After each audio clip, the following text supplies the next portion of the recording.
நன்றி நன்றி நன்றி.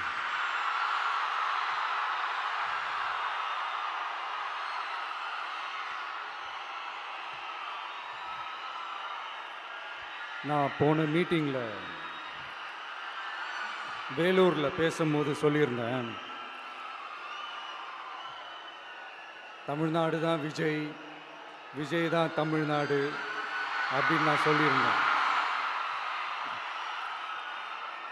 அது ஏன் அப்படி சொன்னேன் அப்படின்னா, தமிழ்நாட்டு மக்களுடைய ஒரே பிரதிநிதியாக, உண்மையான ஒரு பிரதிநிதியாக நாம் மட்டும்தான் இருக்கிறோம்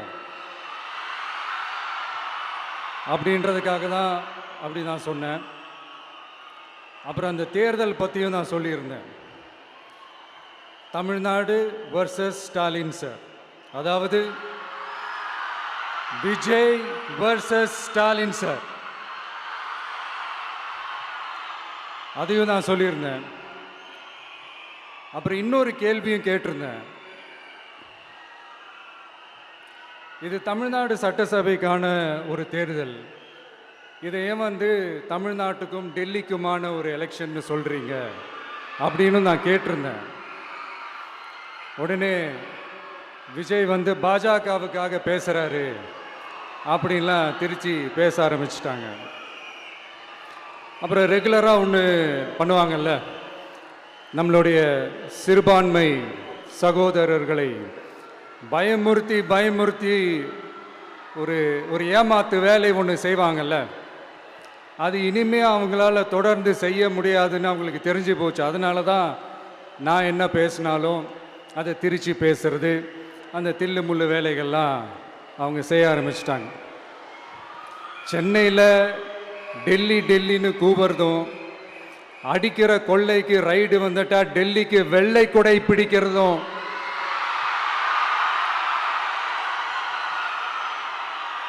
இதெல்லாம் யாருன்னு உங்களுக்கே நல்லா தெரியும்.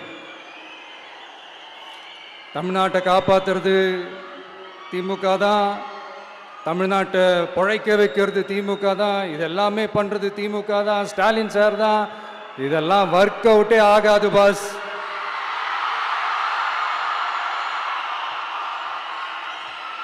சின்ன பசங்களாம் சொல்ல ஆரம்பிச்சிட்டாங்க, ஓம் சக்தி பராசக்தி, திமுக ஒரு தீய சக்தி.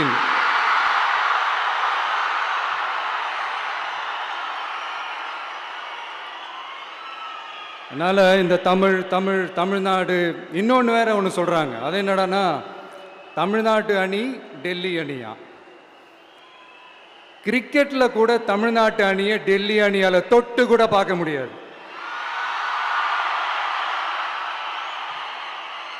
அப்படி இருக்கும்போது கிரிக்கெட்லையும் விசில போடுறது தமிழ்நாடு தான், சிஎஸ்கே.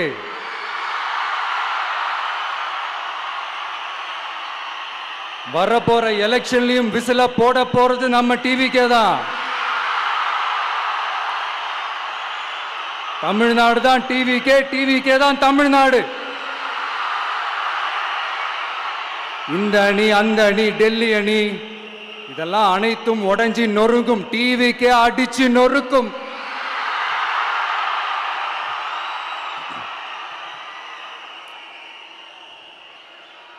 எனக்கும் என்னுடைய மக்களுக்கும் நடுவில் வேற யாராலையும் உள்ள நுழையவே முடியாது.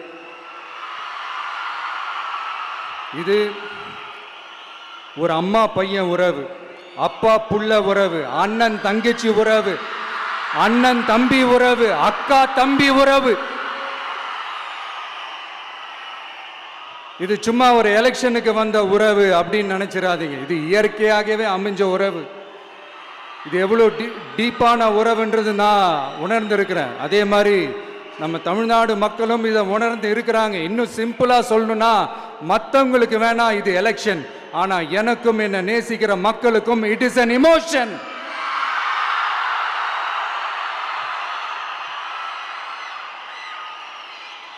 And it is not an ordinary emotion.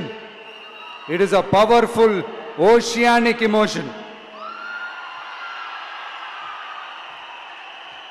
இப்படி இருக்கும்போது வீட்டுக்கு வீடு விஜய், தமிழ்நாட்டுக்காக விஜய், வெற்றி பேரணியில் தமிழ்நாடு, இதெல்லாமே 100% இந்த எலெக்ஷன்ல அது ப்ரூவ் ஆகும்.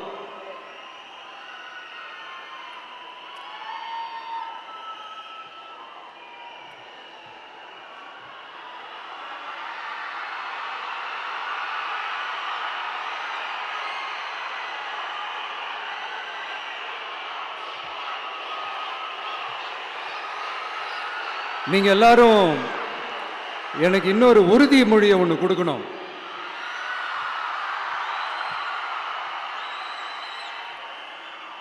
ஊழலற்ற உண்மையான சமூக நீதியை நிலைநாட்ட நம்ம ஆட்சியை அமைப்பீங்க தானே? உங்களை தான் கேட்கிறேன், நம்ம ஆட்சியை அமைப்பீங்க தானே? இந்த விஜய்க்கு ஒரு வாய்ப்பு கொடுப்பீங்க தானே?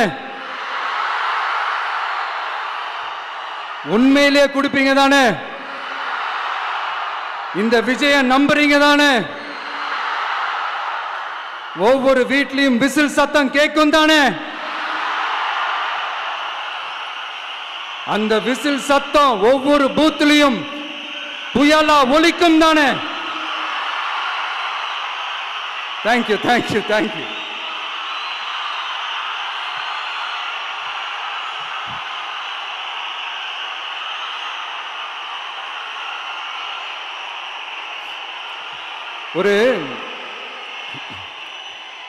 ஒரு டாக்டர் இருக்காருன்னா நாம் எப்போ அவரை பற்றி யோசிப்போம்? இப்போ நமக்கு ஏதாவது உடம்பு சரியில்லை அப்படின்னா அவரை யோசிப்போம், அவர் ஞாபகம் வரும். அது மாதிரி நமக்கு ஏதாவது ஒரு பிரச்சனை அப்படின்னா ஒரு வக்கீலை தேடிப்போம், அவர் ஞாபகத்துக்கு வருவார். இது மனித இயல்பு.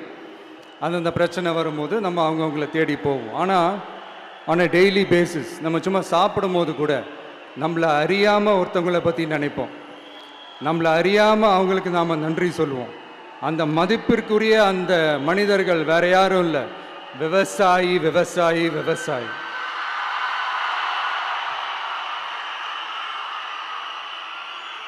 அவங்க பார்க்கறதுக்கு வேணா சாதாரணமாக இருப்பாங்க, ஆனால் அவங்க சாதாரணமான மனிதர்கள்லாம் கிடையாது.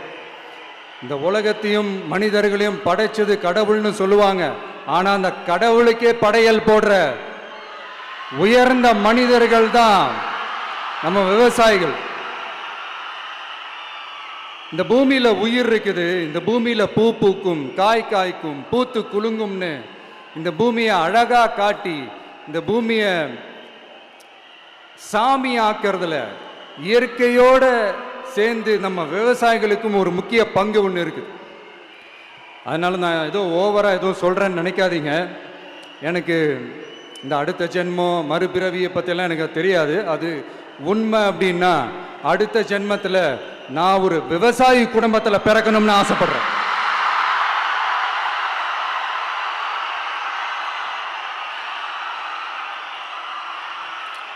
எனக்கு விவசாயத்தை பற்றி டீட்டெயில்டாக தெரியாது தான், நான் ஒத்துக்கிறேன். அதனால் மற்றவங்க மாதிரி நானும் டெல்டாக்காரன் தான் அப்படின்னு உங்கள் காதில் டால்டா ஊத்தலாம் நான் வரல.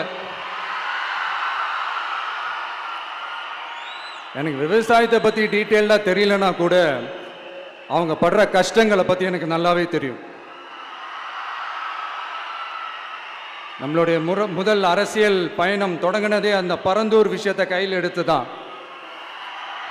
அதனால் நம்மளுடைய இந்த ஆட்சி அமைஞ்சதும் தீர்க்க வேண்டிய முக்கியமான பிரச்சனைகளில் நம்மளுடைய விவசாய பிரச்சனைகளும் ஒன்று. முதல்வர் அவர்களுக்கு இந்த மாதிரி நீங்கள் அது செஞ்சிட்டேன் இது செஞ்சிட்டேன் அப்படின்னு நிறையா பெருமையாக சொல்லிக்கிறீங்களே, ஒரு அடிப்படை ஒரு பிரச்சனையை பற்றி ஒன்று பேசுவோமா? கொஞ்ச நாளைக்கு முன்னாடி ஐநா சபை ஒரு ரிப்போர்ட் ஒன்று வெளியிட்டிருந்தாங்க. அது கூட தினத்தந்தி நியூஸில் கூட வந்துச்சு. உடனே கூகுள் பண்ணி எதுவும் தேடாதீங்க, உங்கள் ஏஜென்சி வச்சு எதுவும் சர்வே கிருவே எடுக்காதீங்க. எதுக்கு உங்களுக்கு சிரமம்? நானே என்னன்னு சொல்கிறேன்.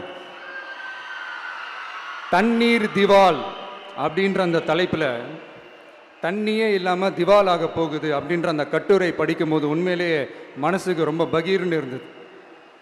இந்தியாவிலேயே அது முக்கியமாக நம்ம தமிழ்நாட்டில் இன்னும் கொஞ்ச காலத்திலேயே தண்ணியே இல்லாமல் திவாலாக போகுதான். அதுக்கு காரணம் நிலத்தடி நீரை பாதுகாக்காமல் விட்டது தான் காரணமாக. மண்ணையும் மணலையும் கொள்ளையடிச்சா பின்ன வேற என்ன நடக்கும்? மலைகளை முழுகினா பின்ன வேற என்ன நடக்கும்?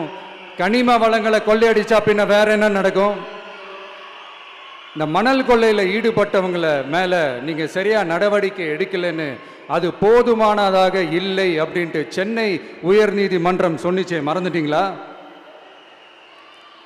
இந்த மணல் கொள்ளை, கனிம வள கொள்ளை, இதுக்கெல்லாம் காரணம் மணல் மாஃபியா குரூப் தான் மதுரை உயர்நீதிமன்றம் அந்த கிளை சொன்னிச்சு. அதை மறந்துட்டீங்களா?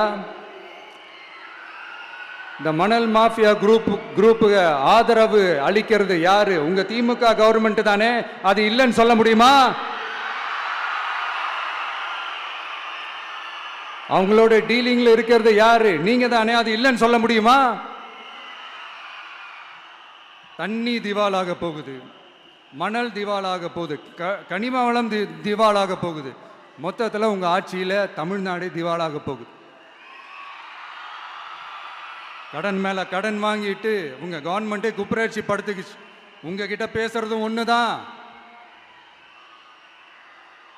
சரி, அதை விடுங்க.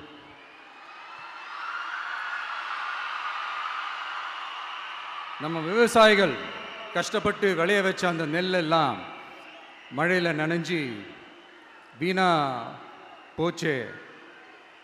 டெல்டாக்காரன்னு சொல்லிக்கிற நீங்க அதை எதாவது கவனிச்சிங்களா? அவங்களுடைய போராட்டம் எதுக்காவது கூட போய் நின்றுக்கிறீங்களா?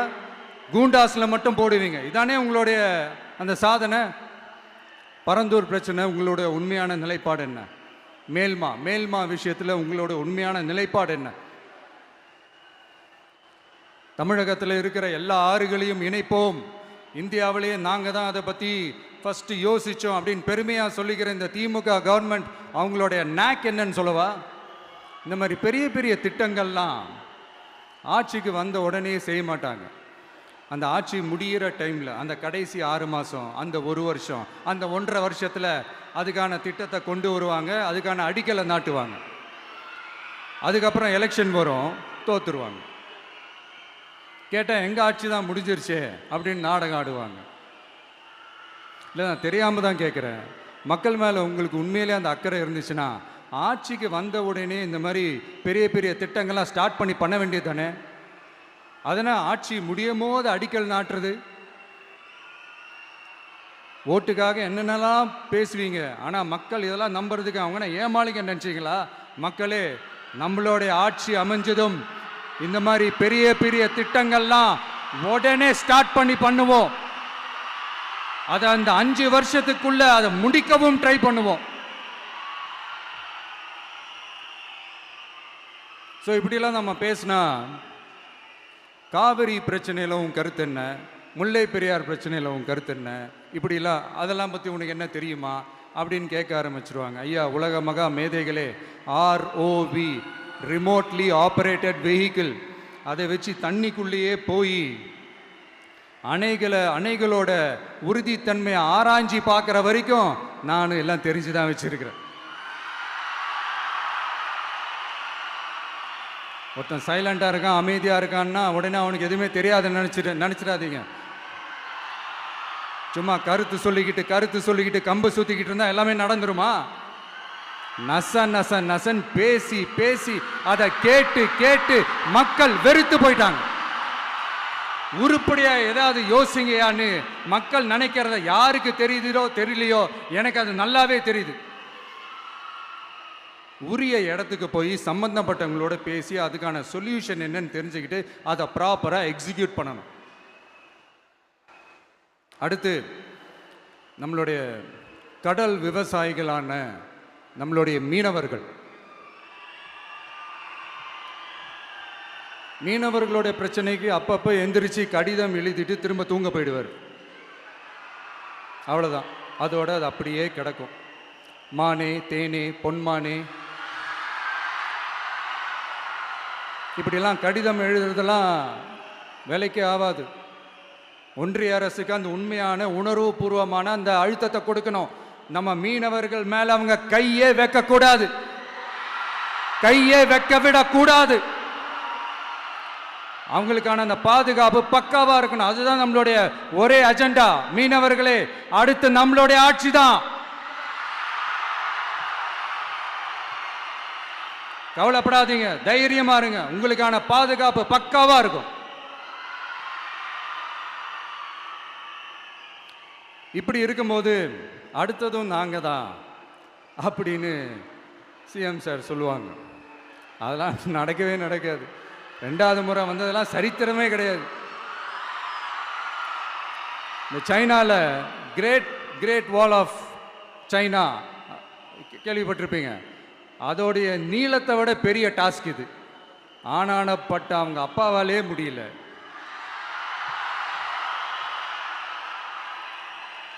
நான் முன்னாடியே சொன்ன மாதிரி உரிய இடத்துக்கு போய் சம்மந்தப்பட்டவங்களோட பேசி அதுக்கான சொல்யூஷன் என்னன்னு தெரிஞ்சுக்கிட்டா அதை எக்ஸிக்யூட் பண்ணுறது தான் ஒரு தெளிவான அரசியல். சும்மா ஆறுதல் சொல்கிறதெல்லாம் தெளிவான அரசியல்லாம் கிடையாது. அதெல்லாம் ஒரு ஹம்பக் அரசியல். அரசியலுக்கு வந்துட்டா கலெக்ஷன் பார்க்கலாம் அப்படின்றதெல்லாம் அரசியல் கிடையாது. உண்மையிலே மக்களுக்கான அந்த உழைப்பு இருக்கணும். அதனால தான் நாம் அரசியலுக்கு வந்திருக்கிறோம். இது எதிரிங்களுக்கு நல்லாவே தெரியும். அதனால தான் நம்மளை சுற்றி அத்தனை சதிகள். அதில் முக்கியமான சதி என்ன தெரியுமா? இதை பாரு, ஒன்று நீ இல்லைனா நான் இல்லைனா நீ இல்லைனா நான். நமக்குள்ள வேற எவனும் நடுவில் வந்துடக்கூடாது. நாம 2 பேரால மட்டும்தான் மக்களை ஈஸியா ஏமாற்ற முடியும். இந்த விஜய் வந்ததுனால நமக்கு பொழப்பே போச்சு. மக்கள் வேற அவனை தான் நம்புறாங்க. நாம வெளியே அடிச்சுக்கிற மாதிரி அடிச்சுக்கிட்டாலும் உள்ள நம்மளுடைய டீலிங் பக்காவா இருக்கணும். மக்களோட ஃபீலிங்ஸை பற்றிலாம் நமக்கு கவலை இல்லை. நமக்கு டீலிங் தான் முக்கியம். மாற்றி ஆட்சிக்கு வந்துடலாம்னு நினைச்சோம். ஆனால் அது நடக்காது போல் இருக்கு. அதனால நீ என்ன பண்ற? எஸ்ஓபின்னு போட்டு ஒரு பக்கம் அவனை தடுத்துரு, இன்னொரு பக்கம் அவன் மேல பழி போட்டு நானும் தடுத்துடுறேன். என்ன ஓகேவா? டீலிங் ஓகேவா? ஓவர்.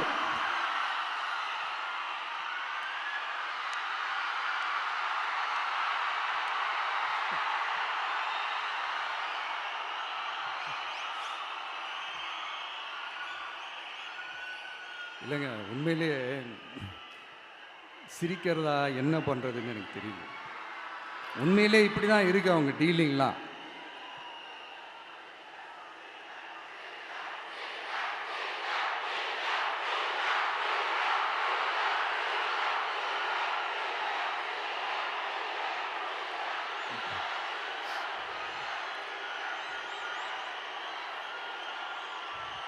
இப்படி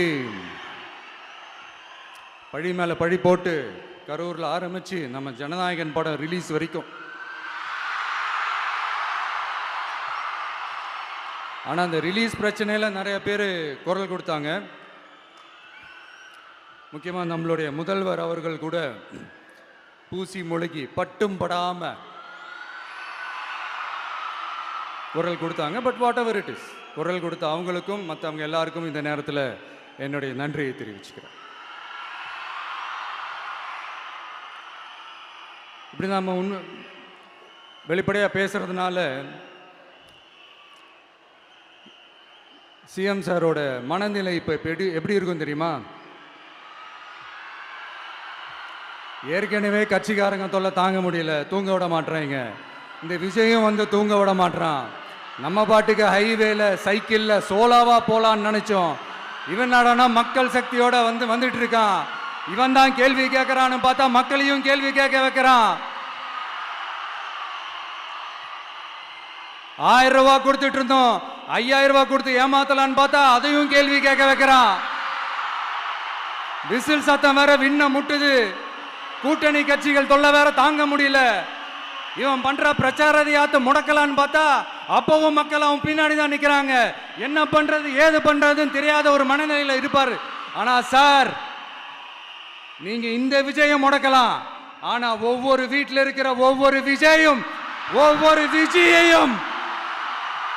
உங்களால முடக்கவே முடியாது.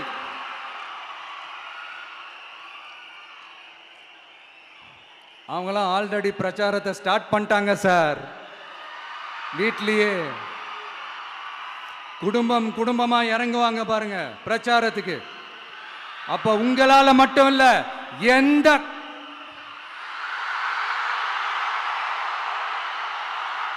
யாராலையும் தடுக்க முடியாது.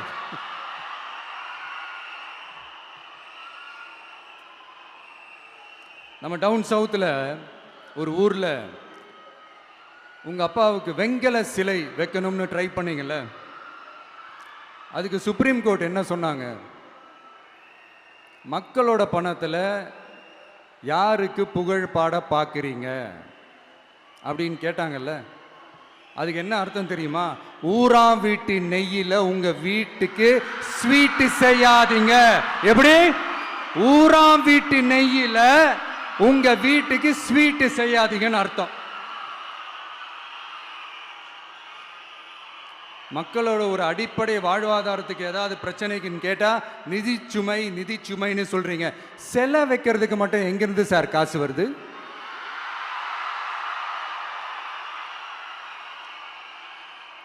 முதல்ல மக்களுக்கு அந்த சோறுக்கு வழி பாருங்க சார். செலை வைக்கிறத பத்திலாம் அப்புறமா யோசிக்கலாம். கேஸ் சிலிண்டருக்கு மானியமா 100 ரூபா தரேன்னு சொன்னீங்களே, என்னாச்சு? கரும்புக்கு ஆதார விலையா 4000 ரூபாய் தரேன்னு சொன்னீங்களே, என்னாச்சு? ரொம்ப நாள் கல்யாணமே ஆகாம இருக்கிற பெண்களுக்கு அவங்களுடைய கல்வி தகுதிக்கு ஏற்ப அரசு வேலை கொடுப்போம்னு சொன்னீங்களே, என்னாச்சு? இதெல்லாம் வெறும் சாம்பிள் தான். இதோட ஹைலைட் ஒன்று இருக்கு. மாநில அரசால முடியவே முடியாதுன்னு தெரிஞ்சுக்கிட்டோம், நாங்க வந்தா நீட்டை ஒழிப்போம். ஆகா ஆகா ஆகா ஆகா, எவ்வளவு பெரிய ஒரு மோசடி இது! கேட்டா நாங்க தான் முன்மாதிரி ஆட்சின்னு சொல்லுவாங்க. மோசடி ஆட்சி. மோசமானவங்களே முக்கியமானவங்க கேள்விப்பட்டிருக்கிறீங்களா? அந்த மாதிரி மோசடி ஆட்சியிலே முக்கியமான ஆட்சி இந்த திமுக ஆட்சி. மக்களே, மக்களை நேசிக்கிற விஜய் வேணுமா? மக்கள் விரோத ஆட்சி நடத்துற ஸ்டாலின் சார் வேணுமா?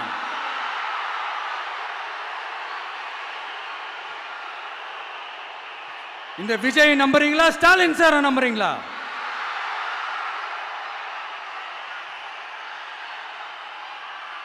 இந்த சத்தத்துக்கு அர்த்தம் தெரியுமா சார்? ஸ்டாலின் தொடரட்டும் அப்படின்னு அர்த்தம் கிடையாது. தீய சக்தி திமுக ஆட்சி மறையட்டும், தூய சக்தி டிவிகே ஆட்சி வரட்டும். நானும் உதிக்கட்டும்னு சொல்லாம்னு நினைச்சேன், பார்த்தா அதை வேற திருச்சி பேச ஆரம்பிச்சிருவாங்க. திருநெல்வேலியில், நாங்குநேரியில் இப்போ ரீசெண்டா ஒரே லைன்ல சொல்லணும்னா, நம்ம நண்பர் ஒருத்தர் ட்வீட் போட்டிருந்தாரு, அதையே சொல்றேன். ஸ்டாலின் தொடரட்டும், சட்டம் ஒழுங்கு சந்தி சிரிக்கட்டும். இதுதான் அந்த பிரச்சனைக்கு ஒரே லைன்.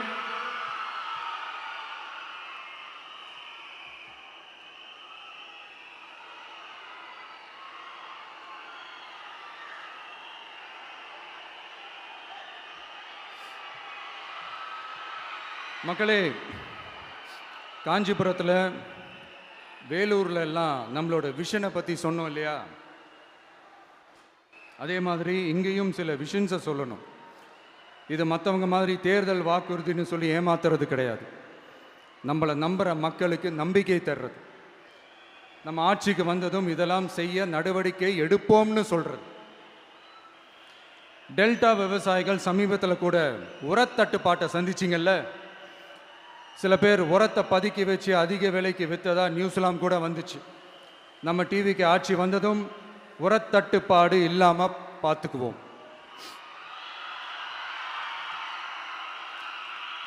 5 ஏக்கர் வரை நிலமுள்ள விவசாயிகள் வேளாண் கூட்டுறவு வங்கிகளில் வாங்கிய பயிர் கடன் முழுமையாக ரத்து செய்வதற்கும், 5 ஏக்கருக்கு மேல் உள்ள விவசாயிகள் வேளாண் கூட்டுறவு வங்கிகளில் வாங்கிய பயிர்க்கடன் 50% வரை ரத்து செய்வதற்கான சாத்திய கூறுகளை ஆராய்ந்து உறுதியாக நடவடிக்கை எடுப்போம். திமுக மாதிரி எல்லாருக்கும்னு சொல்லிட்டு அதுல தகுதி ஃபிக்ஸ் பண்ணி பாகுபாடு காட்டி ஏமாற்ற மாட்டோம். எல்லாத்தையும் வெளிப்படையாக சொல்லுவோம். 2 ஏக்கர் வரை நிலமுள்ள விவசாயிகள் மற்றும் நிலமற்றவர்கள் குடும்பத்தில் யாரும் மாநில மற்றும் ஒன்றிய அரசு ஊழியராக இல்லாமல் இருக்கும் பட்சத்தில் அவர்களின் குழந்தைகளின் பொறியியல் மற்றும் மருத்துவம் உள்ளிட்ட தொழிற்கல்வி முதல் அனைத்து வகை படிப்புகளுக்குமான முழு செலவையும் அரசே ஏற்கும்.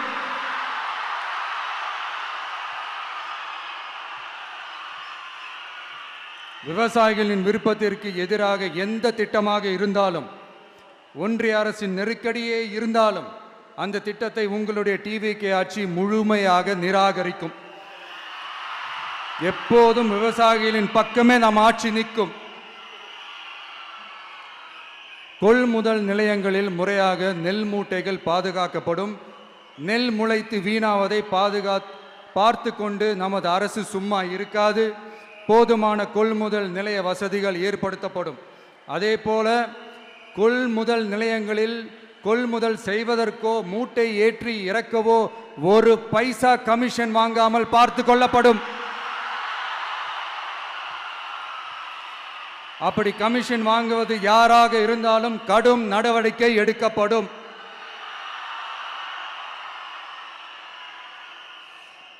ஐநூறு ரேஷன் கார்டுகளுக்கு ஒரு ரேஷன் கடை என்ற வரையறை நிர்ணயிக்கப்படும். கிராமங்களிலும் எடையாளர் நியமிக்கப்படுவார். பெண் விற்பனையாளருக்கு பெண் எடையாளர், ஆண் விற்பனையாளருக்கு ஆண் எடையாளர் என்பது பின்பற்றப்படும்.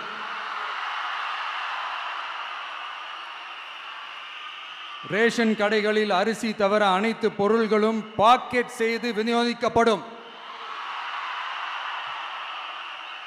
மீனவர்களுக்கு ஒன்றிய அரசு சட்டப்படியான பாதுகாப்பை உறுதி செய்ய வேண்டும். அதற்கான உண்மையான உணர்வுபூர்வமான அழுத்தத்தை ஒன்றிய அரசுக்கு நமது டிவிக்கு அரசு கொடுக்கும். நான் மீண்டும் சொல்றேன். கல்வி, மருத்துவம், ரேஷன், குடிநீர், சாலை வசதி, பஸ் வசதி, இது மாதிரி அடிப்படை விஷயங்களுக்காகத்தான் நம் அரசு முதல்ல முக்கியத்துவம் கொடுக்கும். எனக்கு நம்மளோட குழந்தைகள், நம்ம பெண்கள், நம்ம இளைஞர்கள் லைஃபுக்கு முன்னுரிமை கொடுக்கணும். அரசு வேலை வாய்ப்புகள் மட்டும் இல்லாம தனியார் வேலை வாய்ப்புகளுக்கான வழியையும் உத்தரவாதத்தையும் உருவாக்கணும். அப்படி நாம் உருவாக்கிட்டாலே அவங்களுக்கான ரூட்டை நம்ம இளைஞர்கள் அவங்களே தேர்ந்தெடுத்துப்பாங்க. இத்தனை கோடி அத்தனை கோடி ஒப்பந்தம்னு சொல்லி விளம்பரம் மட்டும் செய்யாம உண்மையான ஒப்பந்தம் போட்டு வெள்ளை அறிக்கை வெளியிட்டு அதை செயல்படுத்தினாலே போதும், எல்லாம் தன்னாலே நடக்கும். இங்க என்னனையும் சொல்ல நினைக்கிறேன். இங்க அடுத்து நாங்க தான் நெஞ்ச நிமித்திரி கூவுற யாராச்சும் நாங்க ஊழலே செய்யாதவங்கன்னோ ஊழல் செய்யவே மாட்டோம்னோ நெஞ்ச தொட்டு மனசாட்சியோட சொல்ல முடியுமா? ஆனா நாம இன்னைக்கு இல்ல, ஆட்சிக்கு வந்ததுக்கு அப்புறமும் ஓப்பனா தில்லா கட்ஸா சொல்லுவோம். ஊழல் லஞ்சம் இல்லாத ஒரு ஆட்சியை கொடுக்க உண்மையா ட்ரை பண்ணாலே போதும், எல்லாம் தன்னாலே நல்லா நடக்கும். எல்லாரும் கொஞ்சம் கை இப்படி வைங்களேன். எங்க ஓட்டு எங்க உரிமை. எங்களை யாரும் விலைக்கு வாங்க முடியாது. எங்க ஓட்டு விசில் சின்னத்துக்கு தான். யாரையும் நம்பி ஏமாற மாட்டோம். எங்க வார்த்தையிலிருந்து மாற மாட்டோம். இது நிஜம். தேங்க்யூ.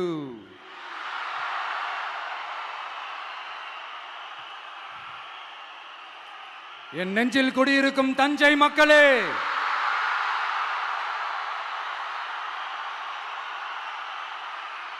என் நெஞ்சில் குடியிருக்கும் வேலூர் மக்களே, வேலூர்ல இதை நான் சொல்ல மறந்துட்டேன், சாரி. உங்களுக்காக இங்க நான் சொல்றேன். உங்களோட நான் இருக்கேன், நம்மளோட நம்ம மக்கள் இருக்கிறாங்க. இதுக்கு மேல என்ன வேணும்? கான்பிடென்ட்டா இருங்க, நல்லதே நடக்கும், வெற்றி நிச்சயம். மீண்டும் சந்திக்கும் வரை நன்றி, வணக்கம்.